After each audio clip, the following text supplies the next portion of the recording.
we'll talk a little bit more about that at the end of the presentation today.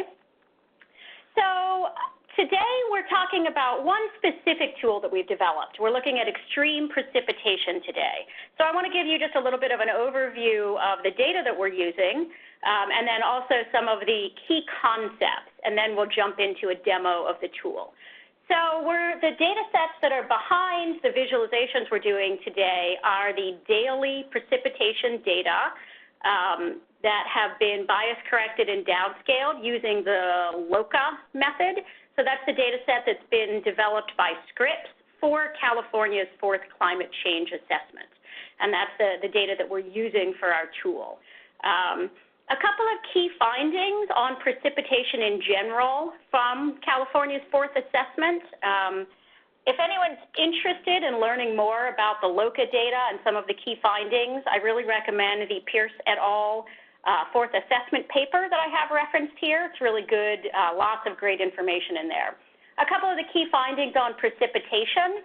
So mean annual precipitation is projected to increase slightly in northern parts of the state, but year-to-year variability is also projected to increase. You know, when we look at the patterns of temperature data, it's really clear the temperature is rising. Precipitation is much more variable. Again, that's a key component of California's precipitation in general, is its variability, and that's expected to even increase in the future. If you're interested in exploring annual precipitation, we already have a tool on CalAdapt, the Annual Averages tool, that includes both temperature and precipitation, and you can take a look at that and really explore some of the annual precipitation information. Some of the key findings are also that there will be seasonality changes in precipitation, so wetter winters, but then also drier springs and autumns are expected by the end of century. And then the third bullet, increase in maximum precipitation in single day. So extreme precipitation values are projected to increase. And that's what we're going to be talking about today, and that's what our tool is designed to explore, is this maximum precipitation or extreme precipitation values. So just a little bit about what an extreme precipitation event is. So we need to define what an extreme event is so that we can then look at the statistics for that. So we start with a threshold. We define a threshold for an extreme event based on the historical precipitation at a location of interest.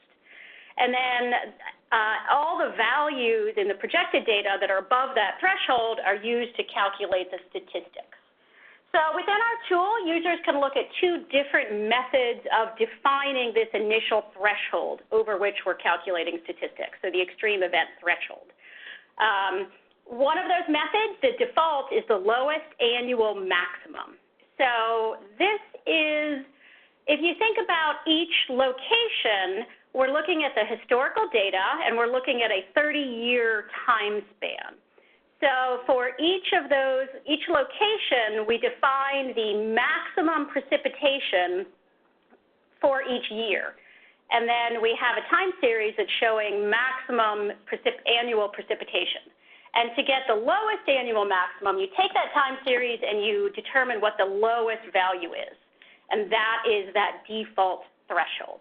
We also allow users to look at other thresholds, the percentiles. So we currently have 90th, 95th, and 99 percentiles also available to determine that threshold.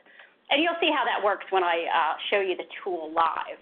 There's a couple other key concepts that I want to talk about before we jump into the demo. We're really excited with this tool because we're adding something new that we haven't really looked at before with CalAdapt. We're allowing users to explore data and look at return periods and how that is expected to change over time. So return periods are the average time period between extreme events.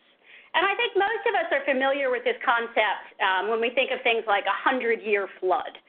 So what that really means is a 100-year flood has roughly 1% chance of happening in any given year. so we can roughly infer the probability that a given event will be equaled or exceeded in any given year. So this just lays out the recurrence interval or the return period and the percent chance of occurrence in any given year. So if you're looking at something like a 2-year return period, that's a 1 in 2 event, and that means that there's a approximately 50% chance of occurrence in any given year. Now, of course, I think most of us are, statistically savvy. So when you think of something like a 100-year event, that means that there's a 1% chance of it occurring in any given year, but it does mean that, in any given 100-year time span, that event may not occur at all, or it may actually occur multiple times within that time span. So again, that's just a probability. The other key concept that we're going to be playing around with is the return level.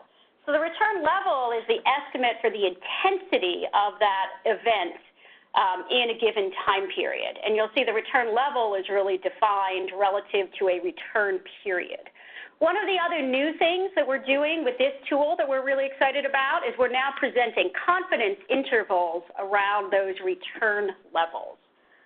So that's some new work that we've been doing, which we're really excited about. So the return level is basically your accumulated precipitation, and we're measuring it in inches. So with that, I'm going to do a live demo of the new tool. And let me just get that set up. All right, so this is just cal-adapt.org if you want to go to the website. This tool, I think, went live yesterday, so it definitely is brand new, and we're really interested in your feedback and see how it goes. So we're looking at extreme precipitation events. I'll click on that, and all of our tools have, a basic introduction, so you can see how we're defining an extreme event and what an extreme event is. And I'll walk you through what we're looking at within this tool. We're starting with this frequency tab, and this is the visualization that I was talking about, which shows us return periods and return levels. So our default pixel, we'll change that. We'll change our location in a few minutes, but I'm just going to start with the default pixel, which is in Sacramento. And you can see that, let me just scroll down a little bit. So what we're showing here in this chart is the return period and the return level. So the y-axis is actually our precipitation in inches, and we're showing it for 3 time periods. So the historical time period, and then a mid-century and a late-century time period. As with all of our CalAdapt tools, users can define which RCP they want to look at, RCP 4.5 or 8.5. And I'm going to scroll down a little bit and show you the different models. You'll see that all of our CalAdapt tools have different, the recommended California models. So there's 10 models that have been recommended for California, and we default to the 4 models that you see here, which have been recommended by the 4th assessment as being the key models to look at for planning purposes. Users can always turn these on and off. So if you're interested in just one model, you can select that. You can add a different model, and it's updating automatically. You'll see that we just added that model to the chart. For now, I'm just going to stick to the 4 recommended models. A couple other things that we can do. We can change the threshold. So up on the top left, this is where I mentioned the different thresholds. So the default is this lowest annual max, or a user could change this and look at one of these percentiles. So the value that you'll see, I'll just change it to the 95th percentile. And you'll see that this value is updated. So that's actually the threshold value that has been identified by that methodology. And again, that threshold value is created by looking at all of the historical data. We can also change the event duration. So this is pretty interesting to play around with in different locations as well. Right now, I'm just going to leave it at the default of 2. But you can look at this event duration from 1 to 7 days. And the information is basically the accumulation of rainfall over those multiple days. So we're going to look at the 2-day event. And then, again, the other thing that the user can do is change this return period. So right now we're looking at a 20-year return period. And we can see, there's a lot of variability in the data. We can also look at any of these different return periods, so from 2 to 100. So let's look at the 100-year time period. And you'll see everything is updating dynamically. It's all happening in real time as we use these tools. So what this is showing us, one of the things we have here is the confidence interval. Owen will talk a little bit more about that later. And we can see at this particular pixel, the models are projecting a range of different levels for a 100-year event by the end of century. So again, when we think about return levels, for all of these tools, you can see what the actual value is. So in our historical period, we are basically getting a 100-year rainfall event over 2 days that has, basically we would define a 100-year event as having 6.9 inches of rain over 2 days. And you can look at each of these as you go through the time periods. So with that, I'm going to change to a different location. You'll see that it changes a lot. The patterns we see are very different depending on what part of California we're in. So with all of our tools, we can use this change location. And I'm going to go to Eureka. That is a higher rainfall area. I select my area, then I say Update Chart. And again, all of this is happening dynamically as we look at these different regions. So you'll see we have a different pattern that we're seeing here, a couple different things. Our thresholds are going to be quite different as this is a rainier location. For example, I can actually go back to this lowest annual max, which is giving me a threshold of 1.62 inches over a 2-day event. And with this, looking at, again, we can change this to look at a 20-year return period. So this is, we have a roughly 5% chance of rainfall exceeding this amount each year. So in our historical data, we're seeing around 5.3 inches. And we see with all of these models by mid-century that those 2-day events will be more severe, and certainly by end of century. If we look at this HAD-GEM, we're seeing a return level of about 10.11 inches. And again, these confidence intervals can be used as well to see how well the data is fitting. So let's see what the 100-year event is. And again, it is pretty interesting to use the event duration, so don't feel like you need to stick with this 2-day event. A couple other things, well, let's actually just look at a 5-day and see what we get. So now we're seeing with a 5-day event, we're getting for a 100-year, so 1% chance per year, we're getting, these events could exceed 8.97 inches in the historical record, and then we're seeing numbers around 16.2 inches, 19 inches, depending on the model that you look at, by end of century. A couple other things that I want people to be aware of. For all of the tools on CalAdapt, you can actually get the data that's used behind the chart you're looking at, and you can also save the chart itself. So I think this can be really handy. You can just save the chart itself if you want to put that into a report. You could also save the data itself. So this, I think people maybe are not as aware as they could be. So I can actually download this data into an Excel spreadsheet. And this is actually showing us, we have our RCP scenario, our duration, our threshold, and the actual values that we're seeing. So you can really dig into the data and do your own analysis just using these tools. I also do want to show a couple of the other charts that we have available. In fact, I'm going to go back to the 2-day event for this. So we can also look at the counts.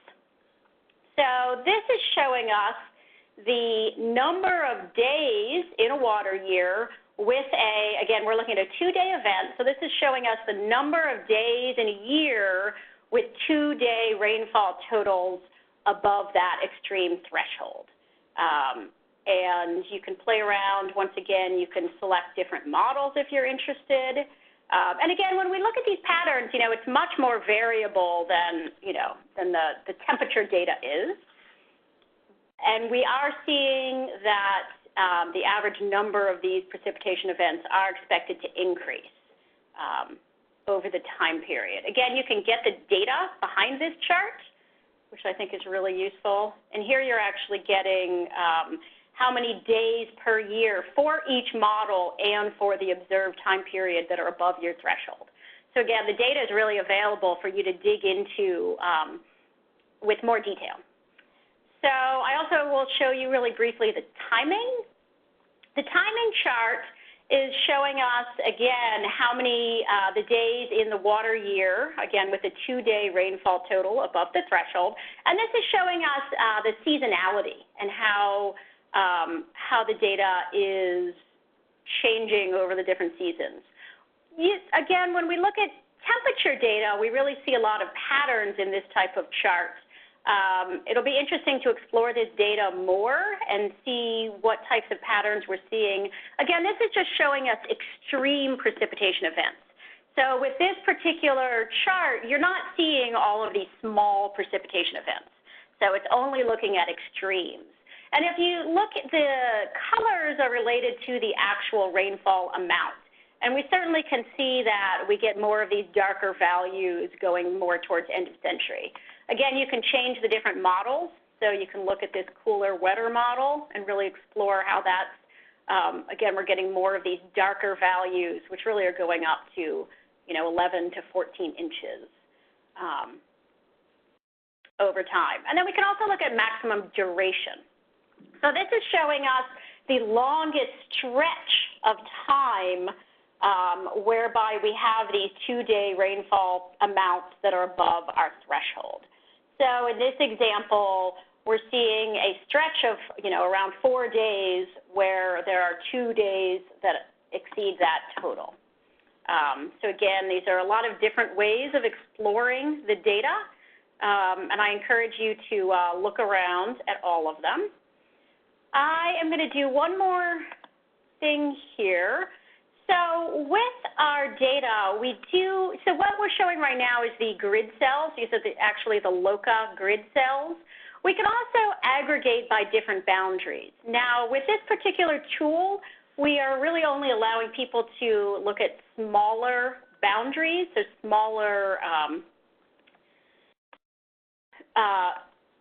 smaller numbers of cells, and we'll talk about that a little bit. But it is kind of interesting to start to explore it by something like watershed. So, for example, I could select a watershed.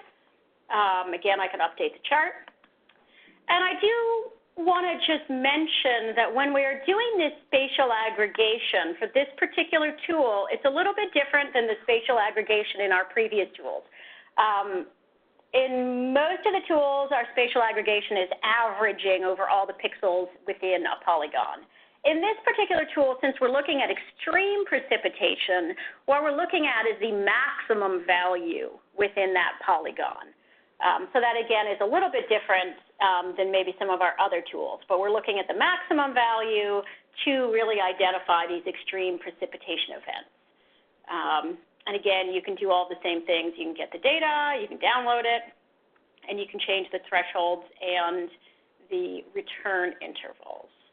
And I'm going to show you one more area of the state because it really is interesting to look at how precipitation is expected to vary in different regions of the state. So I just want to show you one dry area.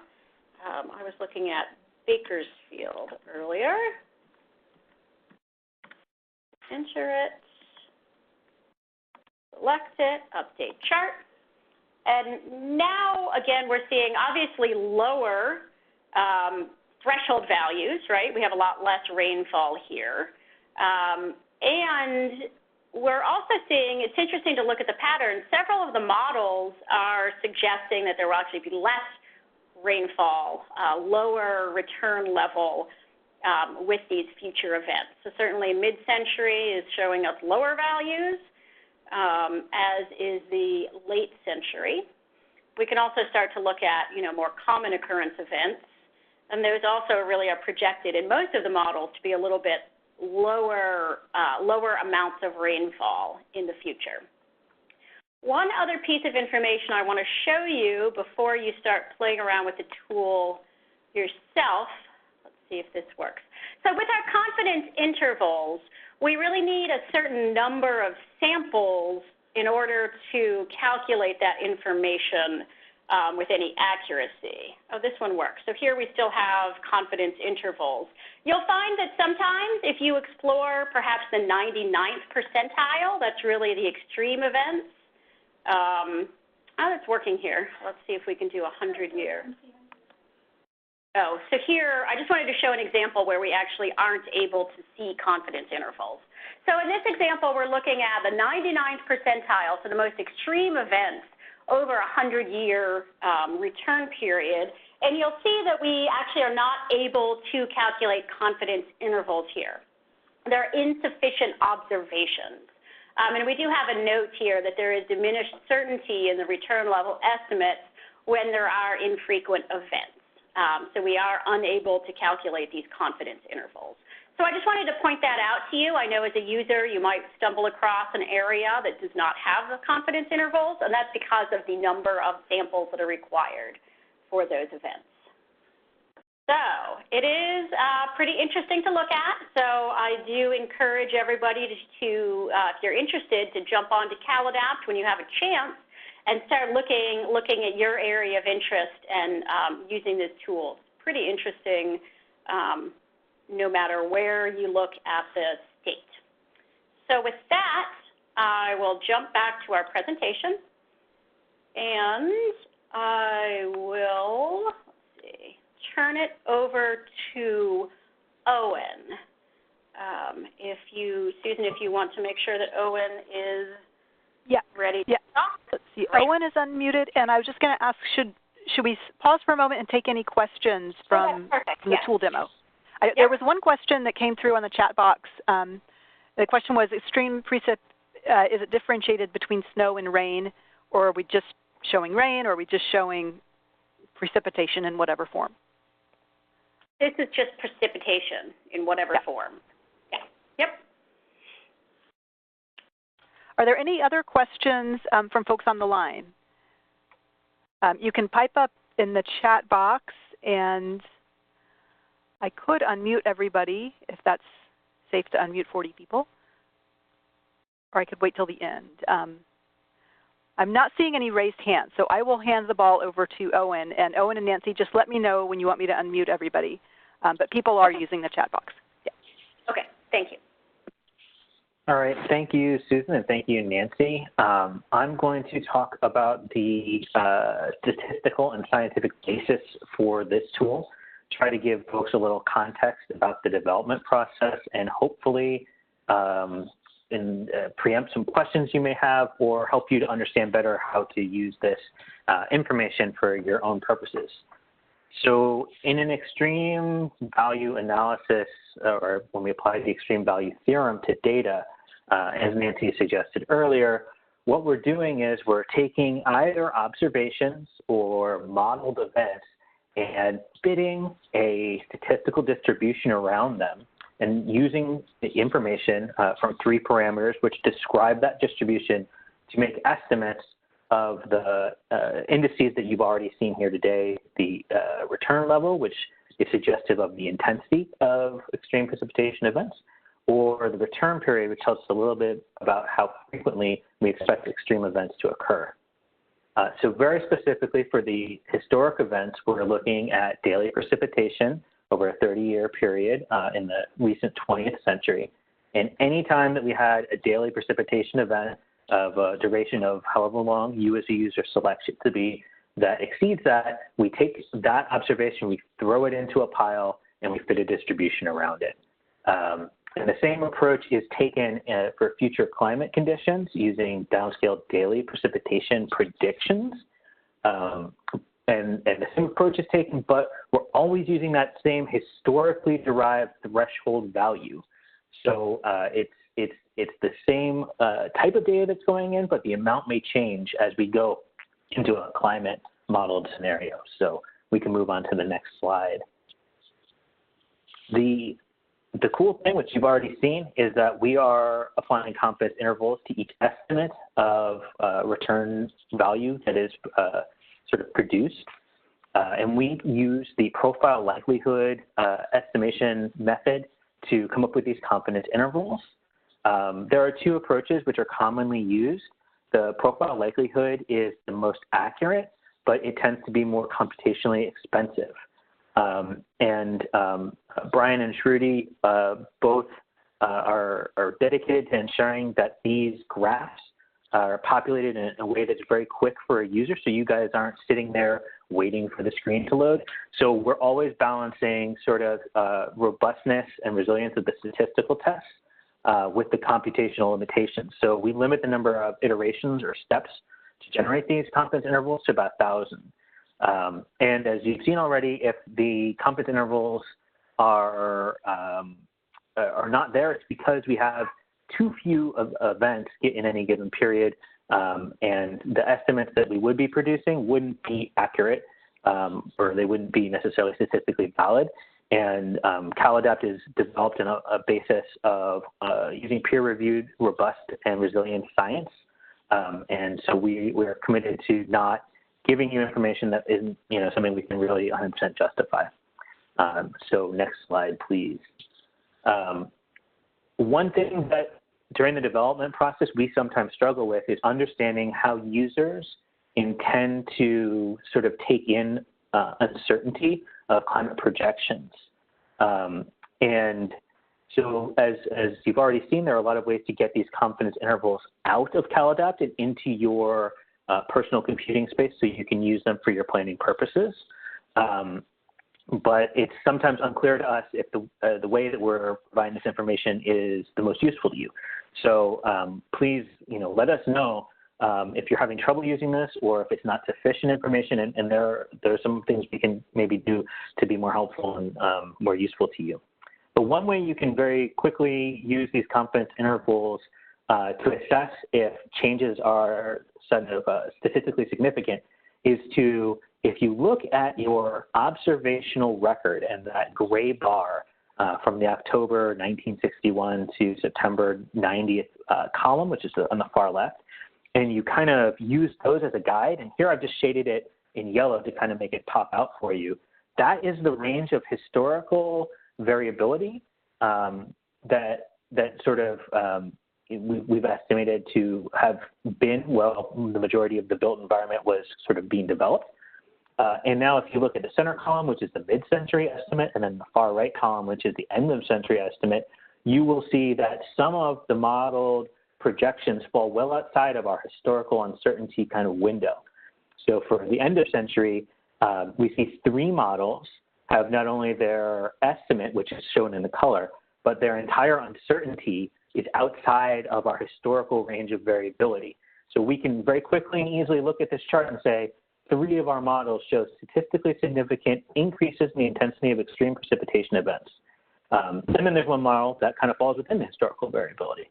So we're hoping that this sort of visual approach is really helpful to you guys as to being able to very quickly look and identify and say, hey, look at this large shift, and you can, without doing any statistics on your end, you can say that the change is statistically significant.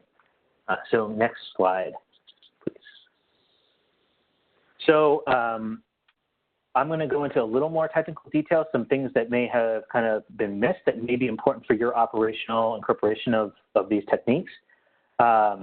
So I mentioned how hard it is to run some of these very challenging and iterative statistical tests in real time. And so we're always balancing sort of being responsive to you guys with the computational limitations we have. And Nancy has already talked about why we limit aggregation options. And I know this may be a little controversial and some of you may be feeling limited by this, but by putting this limitation in place, we're ensuring that the assumptions that these statistical tests that we use are not being violated, so that when you use this tool, you can be confident in its result. If this is something that is limiting your use of this tool, we want to hear that. We want to know what you're struggling with, and we'll try to work with you to make it maybe more operational. One thing I did want to mention is that in any stretch, consecutive events are dropped to make sure that there's no bias in the record and to reduce our serial autocorrelation. For users in Southern California, this is pretty relevant because very super highly rarely, but it does happen, Southern California can be struck by events like tropical cyclones. It's probably a 1 in 100 type event. But if you can imagine a situation in which LA is hit with a hurricane and they get rainfall and deluges for 5 or 6 consecutive days, that may dominate the statistical signal, but it may not be a real indicator of the normal or the most reasonable climate of Los Angeles.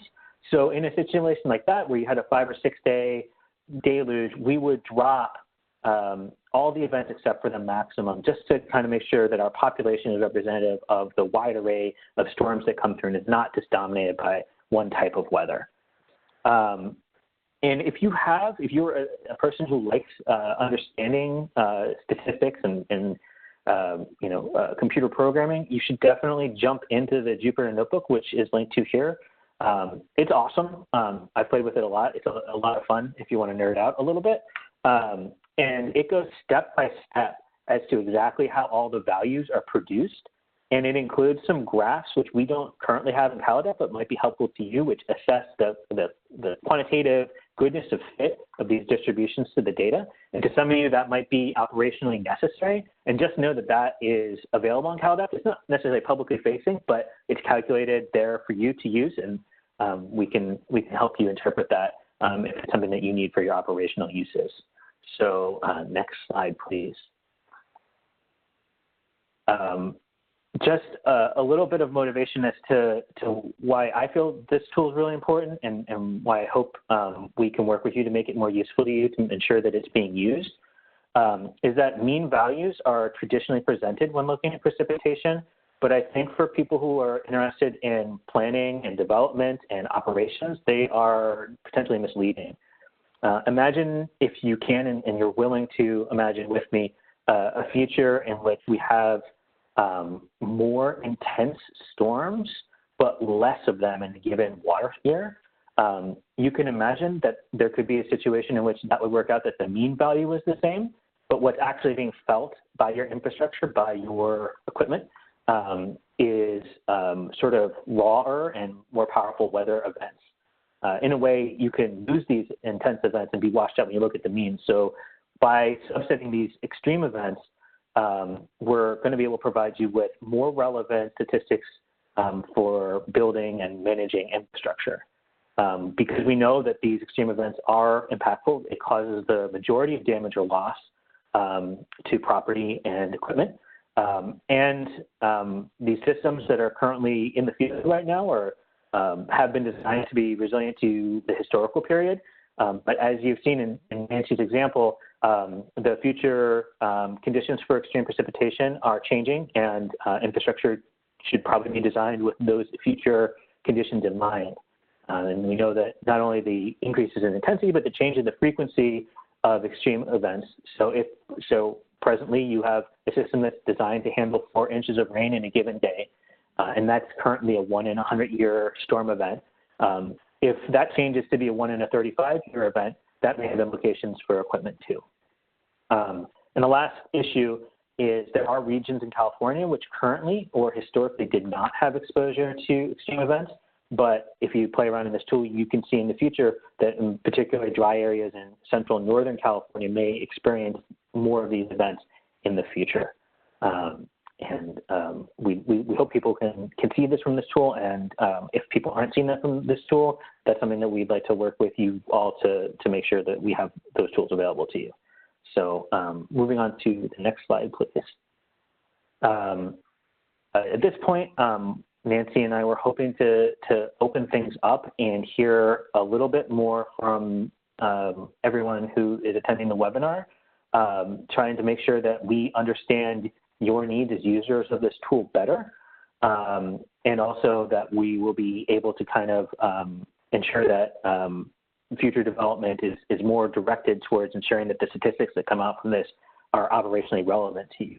So Nancy and I came up with a subset of questions which might start off the conversation, but both of us are super happy to more address what needs you may have that we're completely unaware of. So Susan, if I'm not sure what the best approach here is, if it's going through the Q&A or opening things up, but yeah. Okay, so a few questions have come in on the chat box. Thanks so much, Owen. It's really helpful to get these thoughts on the technical aspects and some exploring it. One question we have from Sabrina Lawrence Gomez is whether or not recurrence intervals in the future will be provided for other climate data and variables. This is very much of interest for extremes related to temperature. And my response was that yes, future developments on CalAdapt will be moving towards a more probabilistic interpretation of the data that are there. But the other question I did not know how to answer, so Nancy, I'll pass this to your team. This is from Jason Coe, and he's wondering whether you can look at multiple hydrological watersheds at the same time. And Jason, I can unmute you as well in case you want to further specify that question. So yeah, I've just unmuted you. Great. So currently within the tool, you can just look at a single watershed at a time. You can explore multiple watersheds at a time if you, through using the API. So that's the Application Programming Interface. Do you want to talk about that just for a second, Brian? Yeah. Sure. So in just launching the tool, I don't believe we've had a chance to update the API documentation, the web API documentation with usage for this new service specifically for the return levels. But yeah, we're happy to do that if that's useful to anyone, and that would be a way that you could, compare as many different watershed boundaries that you would like in your analysis, in addition to any of the other boundary layers that we have in CalAdapt, as well as any custom geometry for boundaries that we don't have in the web application. You can send your own geometries to the back end and get return levels for those. Additionally, you can get different return levels than we have. Intervals. You can pass in your own intervals if you'd like to look at different ones there. So that's kind of where there's some more functionality for advanced users.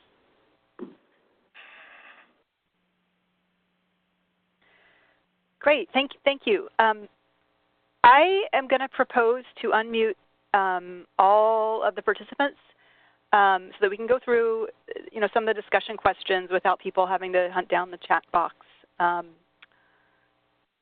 This will take me just a minute. Yeah. But if you do have your dog barking or whatever, if you could please. Is that right, Zach? Did I remember this correctly? Go ahead and mute.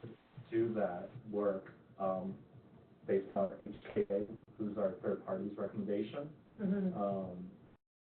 But yeah, that goes back a little bit to what if it fails?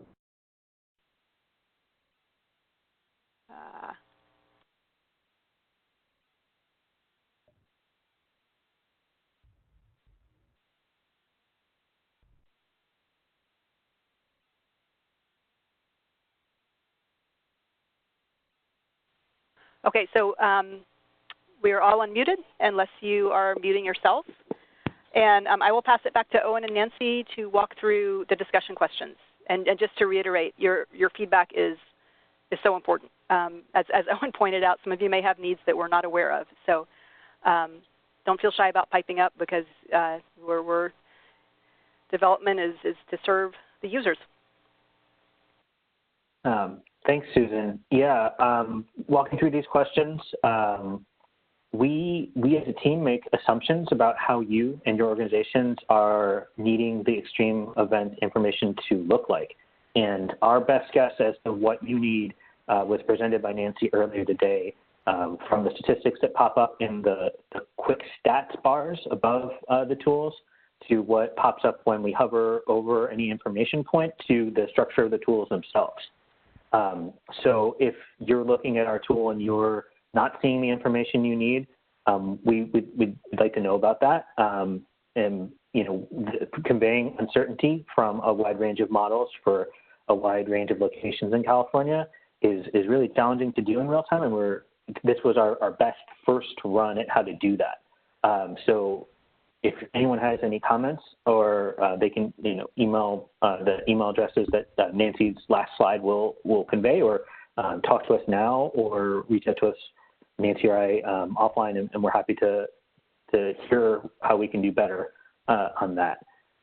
In particular, if you're looking at these tools and you're seeing the numbers, but you're just not sure how to interpret that, and the text that we're providing is not sufficient, we need to hear that. And it can just be, I don't understand this, to more detailed questions. We're open and hoping to hear these sort of things. So I'm opening the floor to folks if anyone has a comment, but otherwise Yeah, I actually have a question, Owen. This is something that I'm still foggy on despite having been involved with development, not directly, but through our conversations. Can you say a bit about the implications of the choice of extreme threshold, whether lowest annual max versus one of the upper end percentiles? So the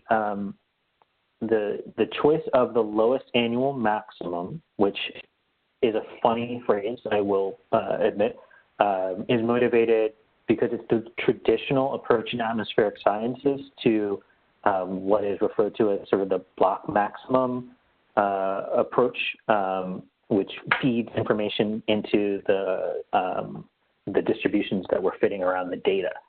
And in that, we identify in a 30-year period, at each grid point, the minimum, the maximum daily precipitation at the grid point for the whole 30 years, and then we identify the smallest value of that and use that as a threshold.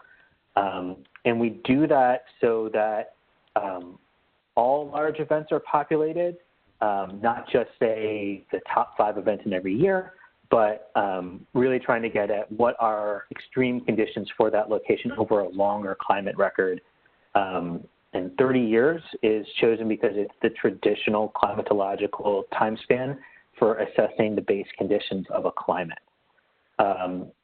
Choosing your own percentile, either 90th, 95th, or 99th, was a choice we made to try to be more responsive to the users. It's our assumption that those are percentiles that are operationally relevant to you as users. And if we're wrong about that, please correct us. That's our first run through of guesstimating what would be. So those 4 total options, we're hoping meet the needs of most users. But if there's something that's particularly lacking, please let us know. Got it. Thanks.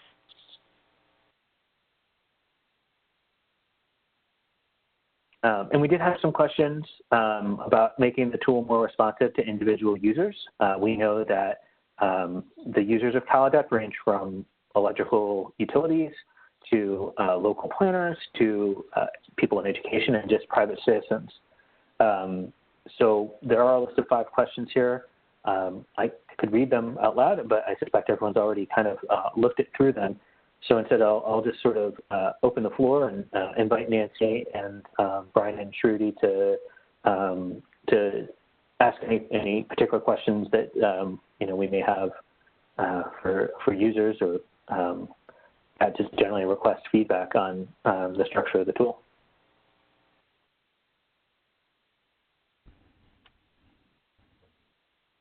Can you say a few words about what it would look like, representing extreme events spatially? Are you thinking like a heat map, or? Yeah, Nancy has articulated a vision for an initial heat map, which might show where and how extreme events are changing based on a subsample of pre-calculated thresholds and return intervals that we thought might be useful to users.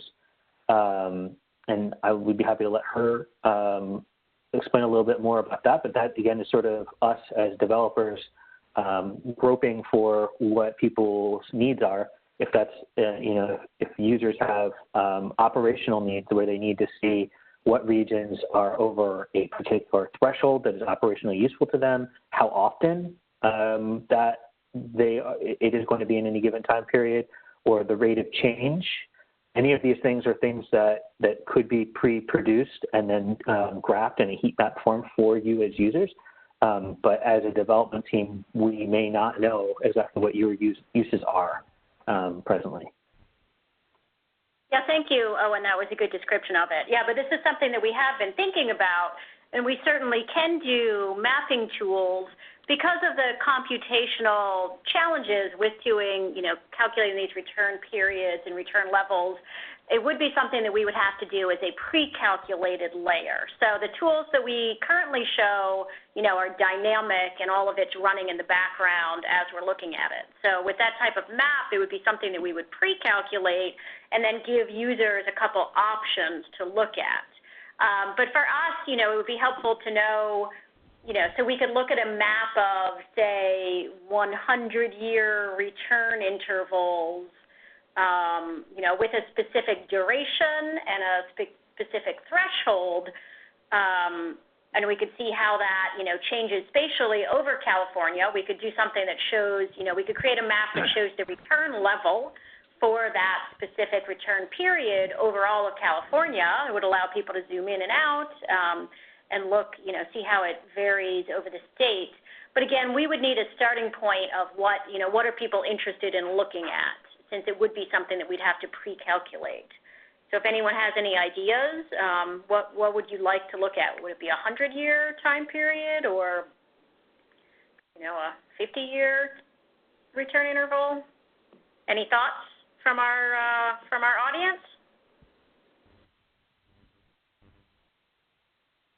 This is Jessie from PG&E. Can you hear me? Yes. So first, thanks. This was amazing. Thank you guys for putting this together. And I think that for us, those types of things are helpful, but I think, Nancy, you're aware that we pull this information internal before we use it, so we can actually just do that on our end. So I think it actually, I think that it's more helpful for folks in like the research communities or things like that to maybe pipe up if they have particular needs for that type of thing, or if folks think it's important to have like a visual graphic that's really easily downloadable from CalAdapt, which I also appreciate. Great, thank you. Because and also maybe I'll just clarify on that. So for all of the sub-bullets under that second bullet, how can we make this tool more responsive to you? All of that data is currently already in the tool. It's already spatially there. All of that information is there. It's just a matter of building kind of additional functionality on top of the information that's already in there, just to be completely clear. Correct. Okay. Yes. Yeah, so it's just a matter of, even the way that we currently define the thresholds, are those the levels that people are interested in? We have the 90th, 95th, 99th. Do we have a lot of users who actually want it to be 97? That kind of thing. We really would love some feedback on. So yes, all of this is already in the tool. Mm-hmm. Mm-hmm. We make assumptions for confidence intervals that the 95% confidence interval is the degree of uncertainty that people are using for their internal needs. But it could be that people with an engineering perspective need a higher degree of certainty, or or lower, and that's the sort of information that when we're building these tests, we kind of going a little blind. Hmm. And I think from our perspective, it's difficult to answer that question on the utility side because this is a relatively new space. I'm sure you're all aware. there isn't a whole lot of regulatory language in place right now to control for some of these. So I think that is going to be an ongoing conversation because these very lengthy forecasts in using climate models in particular is just new to the industry. So we appreciate that. We're on board to listen once these regulations are kind of coming online.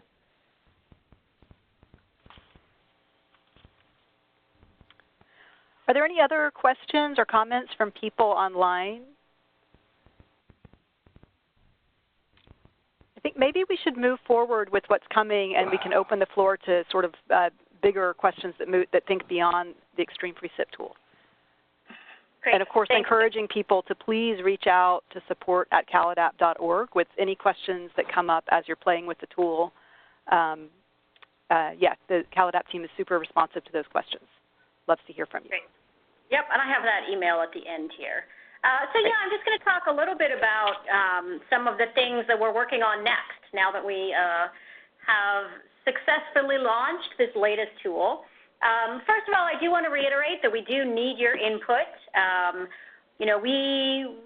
Luckily, the development team here can build all sorts of really cool and neat visualizations from all of this data. But for us, it's really helpful to know what's useful to you. So as a user, how do you need to think about climate projections? How do you need to see this data? What format? So we're always interested in hearing from users. Again, we can build all sorts of cool tools, but we want to build tools that are actually useful and actionable. So we definitely need your feedback. One of the things that we are doing for this new grant, this is our second public webinar, and we will be holding quarterly webinars throughout the life of these projects. So if you're not on our newsletter, I would recommend that you sign up for our newsletter, and we will send any announcements for upcoming webinars to that. We do want to get feedback on all of our new tools as we're building them, again, to make them as useful as possible. But just quickly, I want to talk a little bit about what we're working on next. Again, now that we have launched the Extreme Precip, one of the things that we really have heard from a lot of users is improving the data download capabilities. Right now, there's a lot of different ways of downloading data through CalAdapt. We're going to really streamline that process. And for the person who mentioned that they are interested in data at multiple watersheds, one of the things that we're going to be adding into an improved data download is being able to look at multiple geometries and download information for multiple geometries. So that's really our next big push, and we hope we'll share that with our users when we do have a version ready and make sure that it really does work for people. We want people to be able to download data in a variety of different formats, from GeoTIFF to CSV.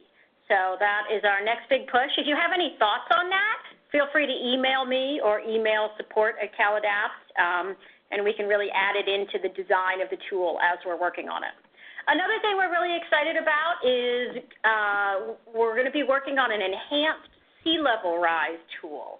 You may be aware that we currently have a sea level rise tool on CalAdapt, and it's showcasing one particular model that's been produced by Dr. Radke here at UC Berkeley.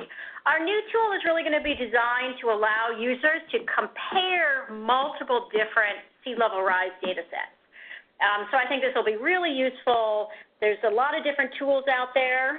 We're going to be including Dr. Radke's latest data, CalFlood 3D, which is created for the fourth assessment using the fourth assessment probabilities. And we're also going to be including Cosmos on there, as well as other data sets. One of the things that we would be interested in hearing from users is what data sets are important to include on this tool. I know there's NOAA data. That might be something we want to include. So again, we want users to be able to visualize multiple different data sets when they're trying to explore sea level rise. And then the next tool that we're going to be working on after the sea level rise is really an enhanced wildfire tool. I know this is really important for California in general. We currently have a wildfire tool that's looking at annual area burned. and that is from a research group at UC Merced. What we're going to be adding into that tool is the ability to look more at extremes and also seasonal information. So we're going to be including seasonal, monthly averages, and then again, also a way of looking more at extreme events as well as just these annual averages. So that's some of the stuff that's coming down the pike. We're really excited about developing all of those tools. And again, if you have thoughts on any of those or anything about CalAdapt, feel free to email me directly, nethomas@berkeley.edu, or you can contact our development team at support@cal-adapt.org.